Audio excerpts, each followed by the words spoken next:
নমস্কার বন্ধুরা, আমার চ্যানেলে আমি আপনাদেরকে স্বাগত জানাই। আশা করছি আপনারা ভালো আছেন, সুস্থ আছেন। আমি আবারও চলে এসেছি আপনাদের কাছে বেশ কিছু ইউজফুল টিপস নিয়ে। আর এই টিপসগুলো যদি আপনারা ফলো করেন, সংসারের খরচ অনেকটাই কমে যাবে, সংসারের মুশকিল কাজ সহজ হয়ে যাবে। তাছাড়া এই টিপসগুলো যদি আপনারা করেন, ফালতু খরচা হবে না। চলুন তাহলে দেখে নেওয়া যাক আজকের প্রথম টিপসটা। এখানে নিয়েছি বেশ কিছুটা মাছ আমাদের কম বেশি কিন্তু অনেকেরই বাড়িতে নিয়ে আসা হয়। তবে অনেক সময় এমন হয়, যদি আমাদের মাছ একটু বেশি পরিমাণে নিয়ে আসা হয়, তখন দেখবেন এতটা মাছ আমরা কিন্তু কেউই রান্না করি না। যতটা প্রয়োজন আমরা রান্না করি, বাকি মাছটা পরিষ্কার জল দিয়ে ধুয়ে আমরা ফ্রিজের মধ্যে তুলে রাখি। তবে ফ্রিজে রাখার কারণে দেখবেন, যখন আমরা রান্না করার জন্য আবারও মাছটা বের করি, অতিরিক্ত মাত্রায় বরফ জমে যায়, যার কারণে আমাদের মাছটা ফ্রিজ থেকে অনেকক্ষণ আগে বের করে রাখতে হয় বা জল দিয়ে ভিজিয়ে রাখতে হয়। আর যখনই ফ্রিজের মধ্যে মাছ বা মাংস কোনো কিছু রাখবেন, এমন কিভাবে রাখবেন যাতে করে মাছ বা মাংসের মধ্যে অতিরিক্ত বরফ জমে যাবে না, তেমনই একটা টিপস আপনাদের কাছে শেয়ার করছি। তার জন্য এখানে আমি নিয়েছি সামান্য পরিমাণে সরিষার তেল। আপনারা এখানে সাদা তেলেরও ব্যবহার করতে পারেন। তারপর খুব ভালোভাবে তেলটাকে আমি মাছের মধ্যে মাখিয়ে নেব। এতে কি হবে, মাছের ওপরে একটা তেলের আস্তরণ হয়ে যাবে। আমি এখানে নিয়েছি একটা কন্টেনার, আপনারা যে কোনো এয়ারটাইট বক্সও নিতে পারেন। তারপর এই যে মাছগুলো রয়েছে, আমি এইভাবে করে এই কন্টেনারের মধ্যে রেখে দেব। এবার আপনারা যদি এই মাছটাকে ডিপ ফ্রিজের মধ্যে রাখেন, দেখবেন 2 থেকে 3 দিনও যদি আপনারা রাখেন না কেন, দেখবেন অতিরিক্ত মাত্রায় বরফ কিন্তু জমে যাবে না, মাছটা শুধুমাত্র একটু শক্ত হয়ে যাবে। আমি এই মাছটা ফ্রিজের মধ্যে রেখে দিচ্ছি, তারপর আমি একদিন পর আপনাদের বের করেও দেখিয়ে দেব।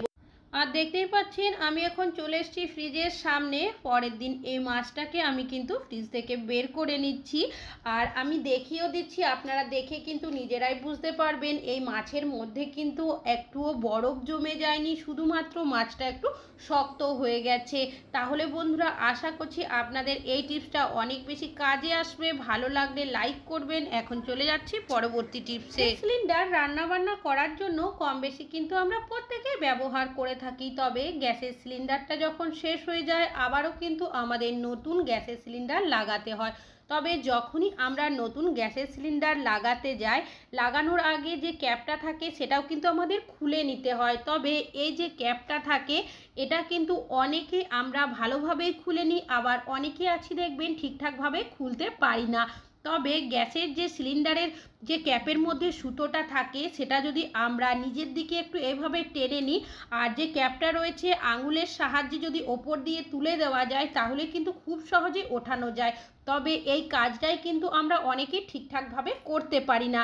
তো যেহেতু এখানের ক্যাপটায় সিল করা রয়েছে, প্লাস্টিকটাকে প্রথমে কাঁচির সাহায্যে আমি কেটে নিচ্ছি। এই যে দেখতেই পাচ্ছেন, আপনারা যদি ভাবেন যে এই ক্যাপটা আগে থেকে খোলা ছিল, তা কিন্তু নয়। আমি আপনাদের সামনেই কিন্তু এই সিলটাকে খুলে নিয়েছি। তবে আপনারা কিভাবে খুব সহজেই এই ক্যাপটা খুলে নেবেন, তারই একটা টিপস আপনাদের কাছে শেয়ার করব। তো প্রথমে আপনারা কি করবেন, এই যে সুতোটা রয়েছে সেটাকে প্রথমে নিজের দিকে টেনে নেবেন। তারপর নিয়ে নেবেন একটা চামচ। চামচটা কি করবেন, যে হ্যান্ডেলের সাইডটা রয়েছে সেটাকে তারের মতো অংশের মধ্যে এইভাবে পরিয়ে দেবেন। আর হাতটাকে আপনারা কি করবেন, এইভাবে করে আঙুলের মাঝখানে ক্যাপটা রেখে তুলে দিলেই দেখবেন খুব সহজেই উঠে যাবে। আমি আবারও আপনাদেরকে এটা কিন্তু করে দেখিয়ে দিচ্ছি। এই যে সুতোটাকে এইভাবে করে টেনে চামচটাকে এভাবে করে পরিয়ে দিয়ে আঙুলের সাহায্যে এভাবে তুলে দিলে খুব সহজেই উঠে যাবে। আশা করছি আপনাদের এই টিপসটা অনেক বেশি কাজে আসবে। ভালো লাগলে লাইক করবেন। এখন চলে যাচ্ছি পরবর্তী। আমি এখানে নিয়েছি আদা। রান্নাবান্না করার জন্য কম বেশি কিন্তু আমরা প্রত্যেকেই আদা, রসুন, পেঁয়াজের ব্যবহার করে থাকি। তবে অনেক সময় এমন হয়, যদি আমরা অল্প পরিমাণের মশলা রান্নাতে ব্যবহার করি, সেটা দেখবেন মিক্সারে কোনোভাবে কিন্তু আমরা পেস্ট করতে পারি না। যদি শিলনোড়া না থাকে, সেক্ষেত্রে আমরা গ্রেটার দিয়ে গ্রেট করে নিলেও পেস্ট করার মতো কিন্তু হয় না, দানা দানা থেকে যায়, তখন কিন্তু মুখে লাগে। অনেক রান্নাবান্নাতে সেই গ্রেট করা আদাও কিন্তু আমাদের ভালো লাগে না। তখন আপনারা কিভাবে অল্প পরিমাণের আদা একদম পেস্ট করে নেবেন, তারই একটা টিপস শেয়ার করছি। তো গ্রেটারের মধ্যে আমি এইভাবে করে প্লাস্টিকটাকে পরিয়ে নিয়েছি। এবার নিয়ে নিয়েছি আদাটাকে আমি এইভাবে করে যদি গ্রেটারের মধ্যে গ্রেট করতে থাকি, তাহলেই দেখবেন এই আদা কিন্তু একদমই গ্রেট হবে না, ঠিক যেমন আমরা পেস্ট করি ঠিক সেরকমই হয়ে যাবে। এইভাবে করে প্লাস্টিক যদি গ্রেটারের মধ্যে পরিয়ে দেওয়া হয় এতে সুবিধা আরও একটা হবে, আমাদের আঙুলের মধ্যে লেগে যাওয়ারও সম্ভাবনা থাকবে না। তাছাড়াও গ্রেটারটা আমাদের ধুয়ে পরিষ্কারও করতে হবে না। আর দেখতেই পাচ্ছেন বন্ধুরা, আদাটা কিন্তু খুব ভালোভাবেই আমাদের পেস্ট করে নেওয়া হয়ে গেছে। অল্প পরিমাণের মশলা আপনারা এইভাবে করে আদা, রসুন, পেঁয়াজ যে কোনো জিনিস কিন্তু পেস্ট করতে পারবেন। আর দেখতেই পাচ্ছেন বন্ধুরা, আমি গ্রেটারটাকে এখান থেকে বেরো করে নিয়ে এর মধ্যে কিন্তু একটুও আদা লেগে নেই। আর এই প্লাস্টিকটা আপনারা ধুয়ে আবারও ব্যবহার করতে পারেন। আশা করছি এই টিপসটা আপনাদের অনেক বেশি কাজে আসবে। ভালো লাগলে লাইক করবেন। এখন চলে যাচ্ছি পরবর্তী।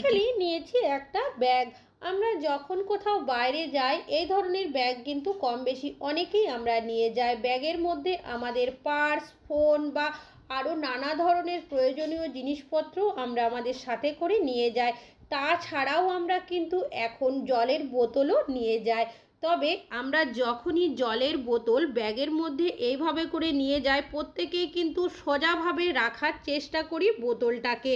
কেন কি কোনো কারণবশত যদি বোতলের ঢাকনাটা লুজ হয়ে যায় তখন কিন্তু জলটা ব্যাগের মধ্যে পড়ে আমাদের জিনিসপত্র নষ্ট হয়ে যাওয়ারও সম্ভাবনা থাকে। বোতলটা সোজাভাবে রাখলেই যে ব্যাগের মধ্যে সোজা থাকবে তা কিন্তু নয়। যখনই আমরা ব্যাগটা কাঁধের মধ্যে নিয়ে হাঁটাচলা করি দেখা যায় বোতলটা কিন্তু ব্যাগের মধ্যে সাইড হয়ে যায়। এর ফলে যদি ঢাকনাটা কোনো কারণে লুজ হয়ে যায় তখন কিন্তু ব্যাগের ভেতরে জলটা পড়ে যায়। তবে আপনারা যখনই এই ধরনের বোতল ব্যাগের মধ্যে নেবেন, নিয়ে নেবেন একটা রাবার ব্যান্ড। যে রাবার ব্যান্ড আমরা চুল বাঁধার জন্য ব্যবহার করে থাকি সেই রাবার ব্যান্ড নিয়েছি। আর একটা নিয়েছি সেফটি পিন। সেফটি পিনটা এইভাবে করে ব্যাগের মধ্যে রাবারটা দিয়ে আটকে দিলাম যাতে করে খুলে না যায়। এবার এই যে রাবারটাকে আমি জলের বোতলের ঢাকনার মধ্যে এইভাবে লাগিয়ে দিলাম। আপনাদের যদি রাবারটা ঢিলে হয় সেক্ষেত্রে দুবার পেঁচিয়ে নেবেন। এবার আপনারা এই ব্যাগটা যদি কাঁধে নিয়ে হাঁটাচলা করেনও না কেন দেখবেন এই বোতলটা কিন্তু কোনোভাবেই সাইডে পড়ে যাবে না, একটা জায়গার মধ্যে ফিক্স থাকবে। আমি আপনাদেরকে খুলেও দেখিয়ে দিচ্ছি। আর দেখতেই পাচ্ছেন এখান থেকে আপনারা যখনই জল খাবেন রাবার ব্যান্ডটাকে সরিয়ে বোতলটা বের করে জল খেয়ে নেবেন, আবারও এখানে আটকে রেখে দেবেন। আশা করছি আপনাদের এই টিপসটা অনেক বেশি কাজে আসবে। ভালো লাগলে লাইক করবেন। এখন চলে যাচ্ছি পরবর্তী টিপসে। আপেল আমরা কম বেশি কিন্তু অনেকেই বাড়িতে নিয়ে আসি, সেটা বাচ্চাদের খাওয়ার জন্য হোক কি নিজেদের খাওয়ার জন্য। তবে আপেল যেখানে সংরক্ষণ করা হয় সেখানে দেখবেন আপেলটা যাতে অনেক দিন ভালো থাকে বা দেখতে সুন্দর লাগে তার কারণে নানা ধরনের ওষুধ, কেমিক্যাল বা মোমের প্রলেপ দেওয়া হয়। তবে আমরা যখনই আপেল বাড়িতে নিয়ে আসি নর্মাল জল দিয়ে ধুয়েই কিন্তু আপেল আমরা কম বেশি প্রত্যেকেই খেয়ে থাকি। আর এইভাবে যদি আমরা আপেল খেতে থাকি আমাদের উপকারের বদলে অপকারই কিন্তু বেশি হবে। আপনারা যখনই আপেল খাবেন তার আগে নিয়ে নেবেন একটা পাত্র, তার মধ্যে দিয়ে দেবেন বেশ কিছুটা কুসুম গরম জল। আর এই জলের মধ্যে দিয়ে দেবেন সামান্য পরিমাণের লবণ। লবণটা দিয়ে খুব ভালোভাবে মিশিয়ে দেবেন। তারপর যে আপেলগুলো আপনারা খাবেন সেই আপেলগুলো এই জলের মধ্যে ভিজিয়ে রেখে দেবেন 5 মিনিটের জন্য। এইভাবে করে যদি রেখে দেন তাহলে দেখবেন আপেলের মধ্যে যে স্প্রে, কেমিক্যাল বা মোমের প্রলেপ দেওয়া হয় সেটা কিন্তু খুব সহজেই চলে যাবে। পারলে হাত দিয়ে একটু এইভাবে করে ঘষেও দিতে পারে। দেখবেন আপেল যখন খায় আপেলের খোসা কিন্তু ছাড়িয়ে খায়। আপেলের মতো আপেলের খোসার মধ্যেও রয়েছে প্রচুর পরিমাণের প্রোটিন। তো আপনারা যখনই আপেল খাবেন এইভাবে যদি খান তাহলে কিন্তু আপনাদের আপেলের খোসা ছাড়াতে হবে না। আশা করছি আপনাদের এই টিপসটা অনেক বেশি কাজে আসবে। ভালো লাগলে লাইক করবেন। এখন চলে যাচ্ছি পরবর্তী টিপস। আমি এখানে নিয়েছি বেশ কিছুটা আটা মাখা। অনেক সময় এমন হয় রুটি করার পর আমাদের কিছুটা আটা মাখা থেকে যায়, বা যদি আপনাদের কাছে নাও থাকে সেক্ষেত্রে সামান্য পরিমাণের আটা আপনারা মেখেও নিতে পারেন। ঠিক যেভাবে রুটি করার জন্য আটা মাখেন ঠিক সেইভাবেই কিন্তু আটা মাখতে হবে। এখানে আমি বেশ কিছুটা লেচি করে নিচ্ছি। আমাদের বিকেলের দিকে মনে হয় অনেকেরই যে একটু মুখরোচক কিছু খেয়ে থাকি। যদি আপনাদের কাছে না থাকে বা কোনো কারণে দোকানে যেতে পারছেন না সেক্ষেত্রে বাড়ির আটা দিয়ে কিন্তু একটা দুর্দান্ত স্বাদের রেসিপি বানিয়ে নিতে পারেন। আর দেখতেই পাচ্ছেন আমি এখানে বেশ কিছুটা লেচি করে নিয়েছি। তো এগুলো এবার কি করবেন চলুন দেখে নেওয়া যায়। এই লেচিগুলোর পাত্রটা আমি সাইডে সরিয়ে নিচ্ছি। এখানে নিয়ে নিচ্ছি একটা বেলুন আর চাকি। এবার চাকির মধ্যে দিয়ে দেব আমি সামান্য পরিমাণে সাদা তেল। তারপর তেলটাকে চাকির মধ্যে ভালো করে হাত দিয়ে মাখিয়ে নেব, যাতে করে যখনই আমি লেচিগুলো এর মধ্যে বেলবো কোনোভাবে লেগে না যায়। আর দেখতেই পাচ্ছেন খুব ভালোভাবে কিন্তু আমি মাখিয়ে নিয়েছি। এবার এই যে লেচিগুলো রয়েছে আমি প্রথমে এখানে দিয়ে ঠিক আমরা যেভাবে রুটি বেলি ঠিক একইভাবে বেলে নেব। তবে এখানে কিন্তু আমি আর আটার ব্যবহার করব না। আর দেখতেই পাচ্ছেন বন্ধুরা, রুটিটা কিন্তু আমার বেলে নেওয়া হয়ে গেছে আর এটা কিন্তু একদমই পাতলা হবে। এবার আমি এখানে নিয়ে নিয়েছি একটা কাঁটা চামচ। চামচের সাহায্যে আমি এইভাবে করে বেশ কিছুটা ফুটো করে নিচ্ছি। এইভাবে করেই পুরো রুটিটার মধ্যে কিন্তু ফুটো করে নিতে হবে।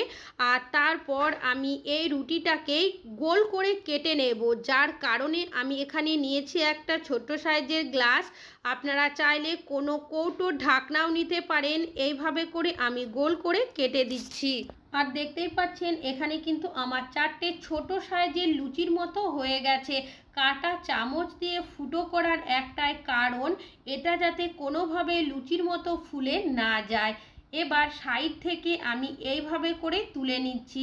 একইভাবে আমি আরও যে লেচিগুলো রয়েছে বেলে তারপর এইভাবে করেই কিন্তু কেটে নিচ্ছি। এর মধ্যে একটা কড়াই গরম করতে বসিয়ে দিয়েছি, তার মধ্যে বেশ কিছুটা পরিমাণে সাদা তেল দিয়েছি। তেলটাকে খুব ভালোভাবে গরম করে নেওয়ার পর একদম লোতে করে দিয়েছি। এবার এই যে ছোট সাইজের লুচির মতো যেগুলো বানিয়ে রেখেছিলাম আমি এইভাবে করে বেশ কিছুটা দিয়ে দিচ্ছি। আর এখন কিন্তু গ্যাসের ফ্লেমটাকে একদমই লোতে রাখতে হবে। প্রথমে দেখবেন দেওয়ার সাথে সাথে একটুখানি কিন্তু ফুলে উঠবে, তো তখন আপনারা কি করবেন, কিছু সেকেন্ডের পর একটা এই ধরনের ঝাঁঝরি হাতার সাহায্যে এইভাবে করে চাপতে থাকবেন, যাতে করে খুব বেশি ফুলে না যায়। এইভাবে করে মিডিয়াম ফ্লেমে আমি কিছুক্ষণ ভেজে নিচ্ছি। আর এখন কিন্তু হাইতে কোনোভাবেই করা যাবে না। তো মিডিয়াম ফ্লেমেই যখন নিচেটা ভালোভাবে ভেজে নেওয়া হয়ে যাবে তখন আবারও এইভাবে করে আমি ঝাঁঝরি হাতার সাহায্যে উল্টে দিচ্ছি। উল্টে পাল্টে একদম লো ফ্লেমে আমি কিছুক্ষণ ভেজে নিচ্ছি, যাতে করে খুব ভালোভাবে এগুলো একটু মুচমুচে হয়ে যায়। আর দেখতেই পাচ্ছেন বন্ধুরা, এইভাবে করেই কিন্তু আমি ভেজে নিয়েছি। এবার এগুলো আমি এখান থেকে তুলে নিচ্ছি। একইভাবে বাকিগুলোও কিন্তু আমি ভেজে নেব, তারপর আপনাদেরকে দেখিয়ে দিচ্ছি। দেখতেই পাচ্ছেন সবগুলো কিন্তু আমি এইভাবে করে ভেজে নিয়েছি। আর এগুলো এতটাই মুচমুচে হয়েছে আপনারা কিন্তু এটা দেখলেই বুঝতে পারবেন একদম গুঁড়ো হয়ে যাচ্ছে। আপনারা এইভাবে করে বানিয়ে কিন্তু চায়ের সাথে সন্ধ্যাবেলা খেতে পারেন। তাছাড়াও আপনারা আরও একটা ভাবে কিন্তু এগুলোকে খেতে পারেন। আমরা অনেকেই কিন্তু পাপড়ি চাট খেয়ে থাকি দোকানে গিয়ে। এইভাবে করে আপনারা আটা দিয়ে বাড়িতেই কিন্তু খুব সহজে বানিয়ে নিতে পারেন। আমি এখানে বেশ কিছুটা পরিমাণের দই ওপর থেকে ছড়িয়ে দিচ্ছি। এখন যেহেতু গরম অনেকটাই পড়েছে, দই কিন্তু আমাদের বাড়িতে কম বেশি আনাই থাকে। দিয়ে দিচ্ছি সামান্য পরিমাণের গ্রিন চাটনি। এটা আমি ধনে পাতা আর পুদিনা পাতা দিয়ে বানিয়েছিলাম, আমার কাছে ছিল তাই আমি দিয়েছি। আপনাদের কাছে যদি না থাকে সেক্ষেত্রে আপনারা শুধুমাত্র এখানে টমেটো সসও কিন্তু ব্যবহার করতে পারেন। আর দিয়ে দিচ্ছি সামান্য পরিমাণের তেঁতুলের চাটনি, এটাও কিন্তু আমার বাড়িতে ছিল বলেই আমি দিয়ে দিলাম। আর দিয়ে দিচ্ছি সামান্য পরিমাণের শসা কুচি, আর দিয়ে দেব সামান্য পরিমাণের পেঁয়াজ কুচি। আপনারা চাইলে এখানে টমেটো কুচি বা ধনেপাতা কুচিরও ব্যবহার করতে পারেন। আর সামান্য পরিমাণের দিয়ে দিচ্ছি ঝুরি ভাজা। তাহলে বন্ধুরা দেখতেই পাচ্ছেন এইভাবে করেই কিন্তু আমরা আমাদের বাড়িতে মুখরোচক একটা জিনিস বানিয়ে নিতে পারি। আশা করছি আপনাদের এই টিপসটা অনেক বেশি কাজে আসবে। ভালো লাগলে লাইক করবেন। এখন চলে যাচ্ছি পরবর্তী টিপস। এখানে নিয়েছি একটা প্লাস্টিকের মগ। আমাদের কম বেশি সকলেরই বাড়িতে কিন্তু প্লাস্টিকের নানা ধরনের বাসনপত্র থেকে থাকে। সেটা মগ হতে পারে, বালতি হতে পারে, ট্যাব হতে পারে বা অন্যান্য জিনিস।